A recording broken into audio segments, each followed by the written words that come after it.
Hello everyone, this is Brandon Lyons, and I wanted to make a quick video about the cause and correlation between the minimum wage and poverty in America.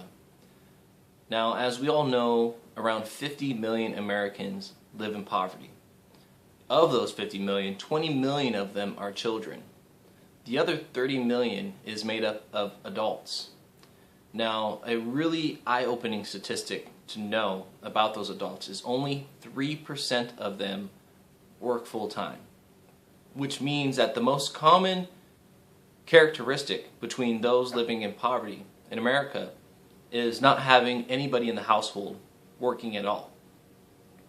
And you've got to consider that when we're having these discussions about the minimum wage, because what you're actually looking at is a trade-off.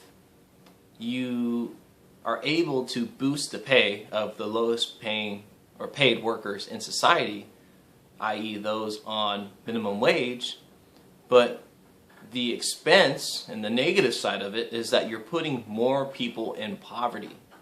You're actually decreasing the amount of those that are able to work in poverty or find jobs. So we can use the CBO report as an example for this.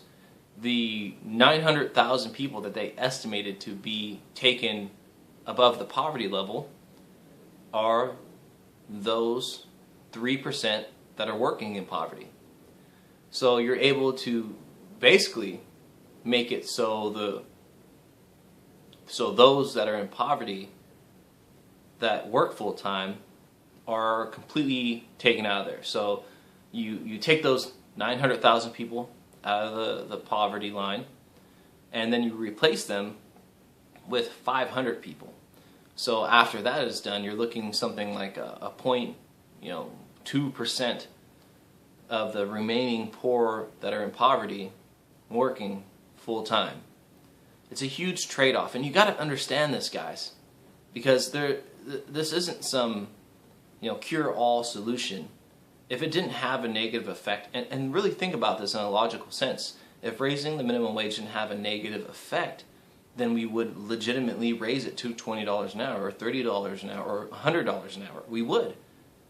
But it is very clear through all the evidence, all the studies out there, that the preponderance of evidence points to disemployment effect. So this is something to keep in mind, guys. Like I said before, there's way more effective ways to get the job done. The one I mentioned in the last video was boosting the minimum wage, something on a national level like $9 or maybe $10, right? And reinforcing the Earned Income Tax Credit program. That way you aren't putting strain on businesses, and you're also able to target families. You're able to give them more a higher, I guess I should say, effective minimum wage. So let me put it like this. Let's say you raise the minimum wage to $10.10, or I guess I should say I should say $10.10.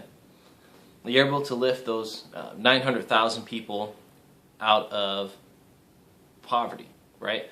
But without a strengthened Earned Income Credit program, they are making barely above their previous pay of $7.25 an hour because they aren't getting the benefits from having their tax withholdings on their paychecks coming back to them.